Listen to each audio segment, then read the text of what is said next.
আসসালামু আলাইকুম রহমতুল্লাহি অবরকাতুহু। সম্মানিত দর্শক, একটি রাষ্ট্র এবং একটি সরকার যে সুন্দরভাবে চলবে বা চলছে, এ সরকার পূর্ণ মেয়াদে চলতে পারবে বা এই সরকারের যারা কর্মকর্তা তাদের উপর জনগণ বিশ্বাস এবং আস্থা স্থাপন করতে পারবে। এর কতগুলো লক্ষণ আছে।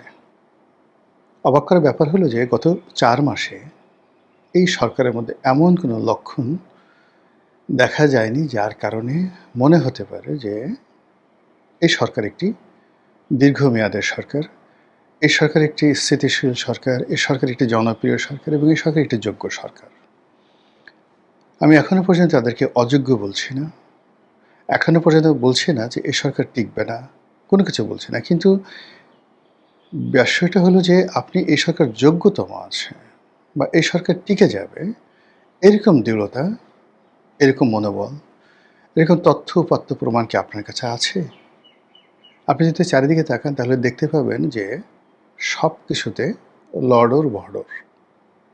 আচ্ছা, লড়র-বড়র শব্দটা কি? এটা চট্টগ্রামের একটা আঞ্চলিক ভাষা সম্ভবত। এর কারণ হলো এই শব্দটি আমি বা আপনারা বা আমরা সবাই শুনেছি সর্বপ্রথম ডক্টর মোহাম্মদ ইউনূসের মুখ থেকে। তিনি একেবারে তার প্রথম সাক্ষাৎকারে তিনি বললেন, ক্ষমতা গ্রহণ করার সঙ্গে, সঙ্গে যে সব কিছু তো লড়র-বড়র হয়ে আছে। লড়র-বড়র বলতে আসলে কী বোঝায়? যদি ইউনূস সাহেবের পরবর্তী কর্মকাণ্ড দেখেন তাহলে দেখবেন যে নেগেটিভের সঙ্গে পজিটিভ, পজিটিভের সঙ্গে নেগেটিভ, উত্তরের সঙ্গে পশ্চিম, পশ্চিমের সঙ্গে উত্তর। মানে সাধারণত কী হয়, উত্তর দক্ষিণ এ দুটোর কানেক্টিভিটি করা যায়, পূর্ব পশ্চিমের কানেক্টিভিটি করা যায় এবং পূর্ব পশ্চিমে একটা সুতো টানিয়ে দেন, উত্তর দক্ষিণে একটা সুতো টানিয়ে দেন, দেখবেন যে সেখানে একটা এক্স হয়ে গেছে, একটা ক্রস হয়ে গেছে, সেখানে ৪টি কোণ তৈরি হয়ে গেছে, ৪টি রাস্তা তৈরি হয়ে গেছে। কিন্তু আপনি যদি পূর্ব পশ্চিমের পরিবর্তে উত্তর দক্ষিণের পরিবর্তে অন্যভাবে সুতো টানানোর চেষ্টা করেন, তাহলে দেখবেন যে সেখানে অনেকগুলো নেট তৈরি হয়েছে, জাল তৈরি হয়ে গেছে, মৌমাছির বাসা তৈরি হয়েছে, অনেকগুলো অ্যাঙ্গেল তৈরি হয়েছে, অনেকগুলো কোণ, চতুষ্কোণ, রম্বস তৈরি হয়েছে, না বর্গক্ষেত্র, না ত্রিভুজ, না চতুর্ভুজ।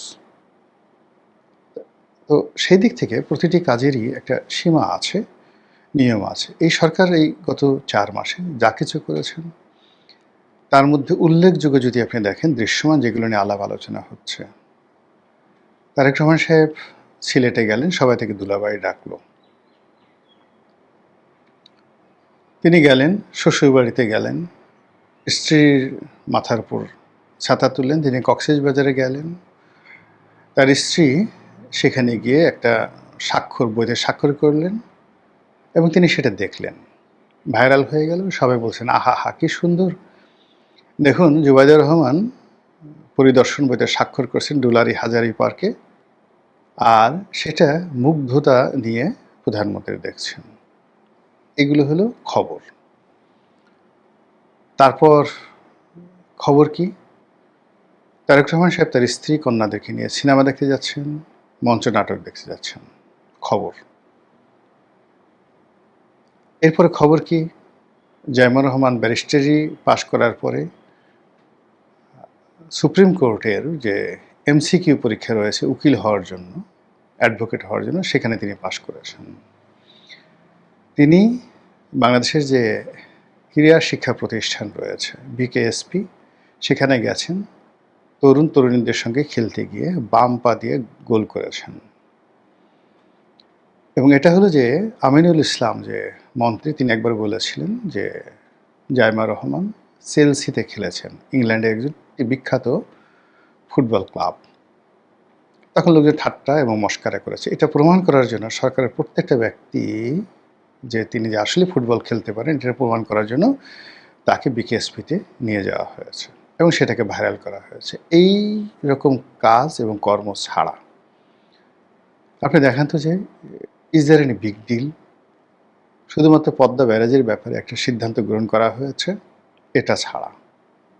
কিন্তু সেই পদ্মা ব্যারাজে নির্ভর করবে ভারতের সঙ্গে আপনার সম্পর্ক, আপনি পদ্মার ব্যারেজের উজানে যে ফারাক্কা ব্যারেজ রয়েছে সেখান থেকে কি পরিমাণ পানি পাচ্ছেন তার উপর। কাজেই ওটা ওখানে ধামাচাপা পড়ে আছে। বড় বড় সব কথাবার্তা, আরেকটি পদ্মা সেতু, আরেকটি যমুনা সেতু, আরও দুটো পদ্মা সেতু, আরও দুটো যমুনা সেতু, ইত্যাদি ইত্যাদি নানা রকম কথাবার্তা বলা হচ্ছে। বলা হচ্ছে ঢাকা চিটাগাং হাইওয়ে, এটা শুধু হাইওয়ে না, এটাকে আরও বড় করা হবে, 8 লেন করা হবে। আর এর বাইরে এক্সপ্রেসওয়ে করা হবে, একদম ঢাকা থেকে চট্টগ্রাম ডাইরেক্ট এক্সপ্রেসওয়ে করা হবে। তারপর ঢাকা চট্টগ্রামে যে আগের মনোরেল ছিল বা হাই স্পিড বুলেট ট্রেন ছিল সেটা চালু করা হবে, ইত্যাদি ইত্যাদি নানা রকম কথাবার্তা বলা হচ্ছে সরকারের পক্ষ থেকে। কিন্তু সত্যিকার অর্থে জনতুষ্টিমূলক যে কর্মকাণ্ড, যেখানে জনগণের আসলে কল্যাণ হবে, সরকার মনে করছে ফ্যামিলি কার্ড, সরকার মনে করছে খাল কাটলে জনগণের কল্যাণ হবে, কিন্তু জনগণ সেটা মনেও করছে না এবং এটা নিয়ে সব জায়গাতেই রীতিমতো ঠাট্টা মশকরা টিটকারি এবং যেটাকে বলা হয় মকারি, এই জিনিসগুলো হচ্ছে। যে কারণে ডক্টর মোহাম্মদ ইউনূস পরাজিত হয়েছে, তার 1 নম্বর কাজ মানে পরাজয় ছিল আইন শৃঙ্খলার উন্নতি করতে পারেননি। সেই ধারাবাহিকতা অব্যাহত আছে। আর সেই ধারাবাহিকতার সঙ্গে যেটা রাষ্ট্রের অস্তিত্বকে নষ্ট করেছে সেটা হলো বিরোধী দলের উপর দমন পীড়ন, বিশেষ করে আওয়ামী লীগের উপর সেটা চলমান। অতিরিক্ত জামাত এনসিপি তাদের উপর যে ধরনের নতুন করে বিধিনিষেধ আরোপ করা হচ্ছে, তাদের মধ্যে যেভাবে ভয় তৈরি করে দেওয়া হচ্ছে, এতে করে সরকারের যে কর্মকাণ্ড সেই কর্মকাণ্ড আসলে প্রশংসা পাচ্ছে না, মুখ থুবড়ে পড়ছে এবং সরকারকে যারা সহযোগিতা করতে চায় তাদের মধ্যে এক ধরনের আতঙ্ক ছড়িয়ে পড়েছে। এবং এগুলোকে যদি আপনি কম্বাইন করেন তাহলে বলতে পারেন যে সরকারের সমস্ত কর্মকাণ্ডে লড়র ভড়র হয়ে গেছে। আচ্ছা, আপনি বলেন তো এই মুহূর্তে ইসলামী ব্যাংক নিয়ে নাড়াচাড়া করার কী দরকার ছিল? যেটি পারবেন না সেটি কেন করতে গেলেন? ইসলামী ব্যাংক দখল করতে হবে, এস আলমদেরকে ফিরিয়ে দিতে হবে, এই ধরনের কথাবার্তা কেন আসবে? এস আলমের এজেন্ট হয়ে স্বরাষ্ট্রমন্ত্রী কাজ করবে, এ ধরনের বদনাম দুর্নাম কেন স্বরাষ্ট্রমন্ত্রীর উপর চাপানো হবে বা এরকম সুযোগ কেন স্বরাষ্ট্রমন্ত্রী দেওয়া হবে? পার্লামেন্টে যে বসে প্রকাশ্যে যখন বলছে বিরোধী দলের লোক যদি এস আলমের গাড়িতে করে স্বরাষ্ট্রমন্ত্রী ঘুরে বেড়ান, তখন স্বরাষ্ট্রমন্ত্রী বলেন যে আমার 4টে গাড়ি ছিল। আরে বাবা, আপনার 4টে গাড়ি হলো কি করে বলেন তো? Your father, your grandfather was never a, যাকে বলা হয় ওয়ার নেভার এ বিজনেসম্যান। আপনার পারিবারিক অর্থ সম্পদ এমন পর্যায়ে ছিল না, একেবারে সাধারণ একটা পরিবার থেকে আপনি এসেছেন। তো সেক্ষেত্রে এই সাধারণ থেকে অসাধারণ হতে হলে আপনাকে একটা বিজনেস, যাকে বলা হয় সময় থাকতে হবে। সেই সময়টা কখন পেলেন আপনি বলেন তো? আপনি প্রথমে খালেদা জিয়ার এপিএস হলেন। একজন এপিএসের বেতন কত? টাকা পেলেন কোথায়? তারপর আপনি একজন প্রতিমন্ত্রী হলেন, প্রতিমন্ত্রীর বেতন কত? এরপর 111 হলো। 111-এর সময় আপনি ওই যে আপনি আউট অফ স্টেশন, তা আপনার জীবনের সময়টা হলো মাত্র চাকরিজীবী হিসেবে 91 থেকে 96, তারপরে মন্ত্রী হিসেবে 2001 থেকে 2006, বা আমি আমি আমার আসলে ওরকম উনি একবার মানে যাকে বলা হয় যোগাযোগ প্রতিমন্ত্রী ছিলেন এবং সেই যোগাযোগ প্রতিমন্ত্রী হিসেবে চট্টগ্রামের যে মেরিন ড্রাইভটা রয়েছে ওই মেরিন ড্রাইভ, তখন যোগাযোগ মন্ত্রী ছিলেন অলি আহমেদ। সেই অলি আহমেদের অধীন তিনি যোগাযোগ প্রতিমন্ত্রী ছিলেন, যেহেতু তিনি কক্সবাজারে ছিলেন এবং অলি আহমেদ বেসিক্যালি খুব রিল্যাক্স টাইপের। তো তিনি অনেক ব্যাপার আসলে এখানে তাকে হস্তক্ষেপ করতে পারতেন না এবং সেই কারণে কী হলো, আপনি দেখেন আজকের যে কক্সবাজারের যে যত হোটেল মোটেল জোন আছে, যত জমি এই সমুদ্রের তীরে দখল করা হয়েছে, ভরাট করা হয়েছে, এবং এই যে যত হোটেল মোটেল আছে কলাতলি বিচ থেকে শুরু করে একেবারে সেই আপনার যাকে বলে লাবণী পয়েন্ট থেকে শুরু করে একেবারে সেই এখন যদি আপনি ধরেন এদিকে সেই নতুন যে Simon beach resort hotel, Simon beach resort hotel, তারপরে আরেকটু সামনে গিয়ে পুরো যে জায়গাটি এবং এদিকে ওই যে কক্সবাজারের সদরের এমপি তার 4-5 বিঘার জায়গার উপরে একটা বাড়ি আছে, কাজল, ওনার বাড়ি, মানে ওই পুরো জায়গাটা, ওখানে ওনার বাড়ি থেকে ওই রাস্তাটা যে গেছে সেই রাস্তা থেকে একেবারে বিচ পর্যন্ত পুরো যে জায়গাটা ভরাট থেকে শুরু করে এগুলো মানে বরাদ্দ দেওয়া, যদিও পূর্ত মন্ত্রণালয় দিয়েছে, বরাদ্দ দেওয়া থেকে শুরু করে সব কিছু সালাউদ্দিন সাহেবের নির্দেশে হয়েছে, এই কথা কক্সবাজারের তেলাপোকাও জানে।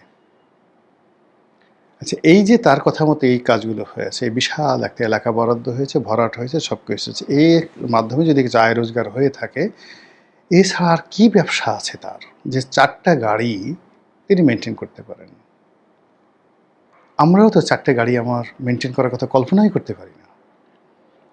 তো তিনি সেটা মেনটেন করেন এবং পার্লামেন্টে সেটা তিনি বলছেন। তো এই জিনিসগুলো আসলে লড়র ভড়র, তিনি খেই হারিয়ে ফেলেছেন, তার ইজ্জতে আঘাত লেগেছে এবং মুখ ফসকে তিনি অনেক কথাগুলো বলে ফেলছেন। তার যদি এত ব্যবসা থাকবে, তিনি তার নিজের ছেলেকে কেন ডক্টর মোহাম্মদ ইউনূসের কাছে নিয়ে গিয়েছিলেন ওই সময় পরিচয় করার জন্য? তার সঙ্গে খালেদা জিয়ার সম্পর্ক ছিল, ভালো কথা।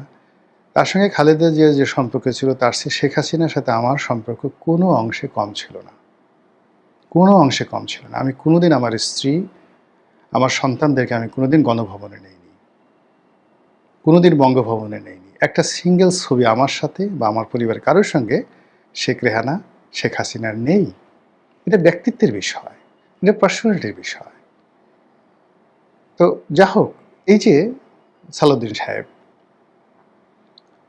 অন্যান্য যারা সরকারের এই মুহূর্তে প্রভাবশালী, যেমন এখন স্বাস্থ্যমন্ত্রী খুব প্রভাবশালী হয়ে পড়েছেন, প্রচুর কথা বলছেন, অস্বাভাবিক কথাবার্তা বলছেন। এর বাইরে অন্যান্য যারা লোকজন আছেন আমার খুবই স্নেহভাজন, প্রীতিভাজন, আমি তাদের নাম উচ্চারণ করতে চাই না, কিন্তু সবাই ওভার অ্যাক্টিং করছেন। এই ওভার অ্যাক্টিংটা হচ্ছে সরকারের জন্য একটা লড়র ভড়র।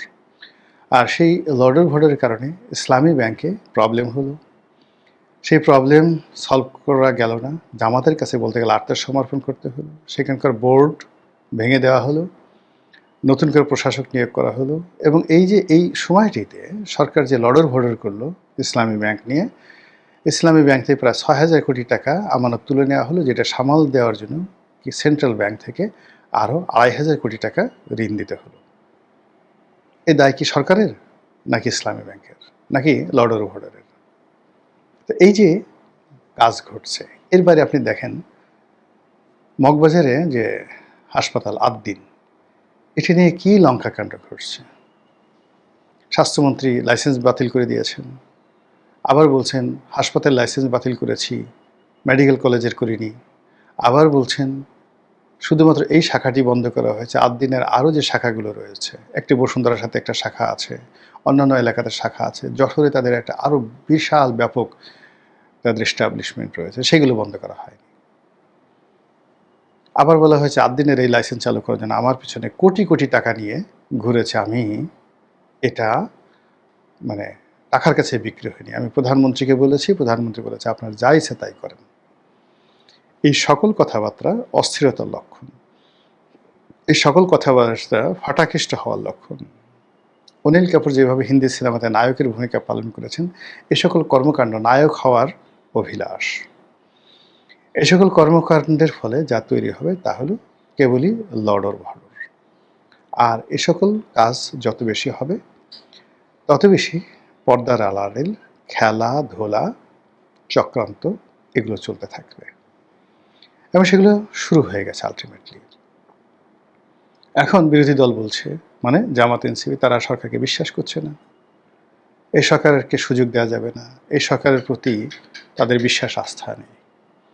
এখন সংসদের ভিতরে প্রকাশ্যে অনেক কথা হচ্ছে, জামাতের যিনি সভাপতি তিনি প্রাণান্ত চেষ্টা করছেন, কিন্তু তার যারা তরুণ তুর্কি আছে, ডাক্তার মাসুদের মতো লোক, তাদেরকে দমানো যাচ্ছে না। এদিকে সরকারের এই বিষয়গুলো নিয়ে নতুন বিএনপি নেতা রাশেদ, গণ অধিকারের সাবেক সাধারণ সম্পাদক, তিনি ছাড়া স্ট্রংলি এবং বোল্ডলি সরকারের পক্ষ সাপোর্ট করার মতো প্রেস এবং মিডিয়াতে অন্য কোনো মানুষ নেই।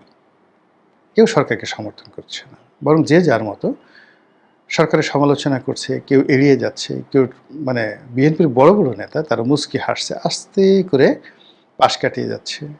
কোনো মন্ত্রীকে ডিফেন্ড করার জন্য বিএনপির যে সকল বড়, বড় নেতারা মিডিয়ার সঙ্গে যাচ্ছেন, রাজনীতি করছেন, সবাই মুখে তালা এঁটেছেন। No talk, nothing, let them play. এইভাবে একটার পর এক ঘটনা ঘটছে। অন্যদিকে এই যে মীর শাহ আলম, তিনি নাকি প্রধানমন্ত্রীর ক্লাসমেট বা ঘনিষ্ঠজন, আপনজন, উই ডোন্ট নো। তিনি একসময় ইউনিয়ন চেয়ারম্যান ছিলেন শুনেছি, তারপর উপজেলা চেয়ারম্যান হয়েছেন, সেখান থেকে সরাসরি মন্ত্রী, এখন সবচেয়ে বড় মন্ত্রণালয়ের হর্তাকর্তা।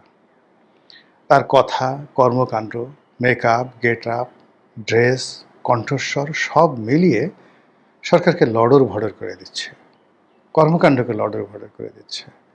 কিন্তু এটাকে যে টেনে ধরবে বা একে যে হুইপিং করবে, এরকম কোনো নেতৃত্ব, এরকম কোনো ব্যক্তিত্ব সরকারের মধ্যে দেখা যাচ্ছে না।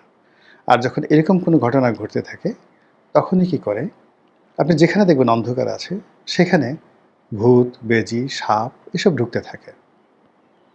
আবার রাতের আধারে, চারিদিকে আধার, আধারের মধ্যে আপনি আলো জ্বালানোর চেষ্টা করেন, সমস্ত ইনসেক্ট, পোকাগুলো সেই আলোকে কেন্দ্র করে আবর্তিত হতে থাকে।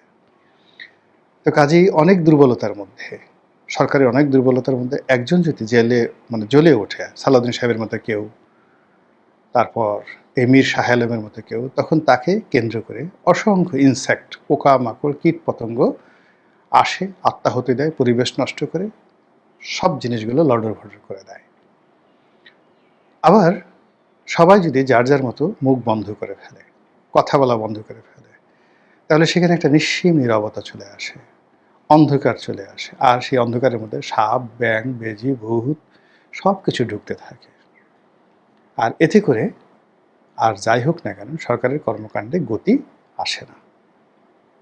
মহান আল্লাহ আমাদের সবাইকে হেদায়েত দান করুন এবং হেফাজত করুন। আসসালামু আলাইকুম রহমতুল্লাহি ওয়া বারাকাতুহু।